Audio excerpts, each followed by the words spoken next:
গরম পানি আর চুন ছাড়া গরুর ভুঁড়ি পরিষ্কার করার পদ্ধতি বাংলায় দেখতে চাই।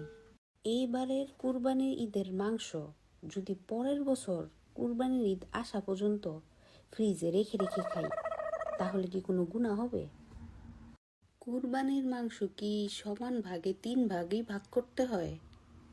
বাংলায় জানতে চাই। কুরবানির মাংস যদি 3 ভাগ না করে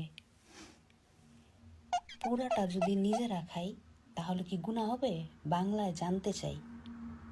কুরবানি নিয়ে ওয়াজ দেখতে চাই। বাংলায়।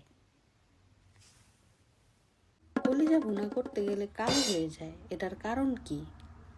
আর সঠিকভাবে কলিজা ভুনা করার পদ্ধতি দেখতে চাই। বাংলায়। কুরবানির মাংসের ভাগ শ্বশুরবাড়ির মানুষদের না দিয়ে যদি শুধু বাবার বাড়ির মানুষদের দিই, তাহলে কি কোনো গুনাহ হবে? এ বিষয়ে জানতে চাই। বাংলায়।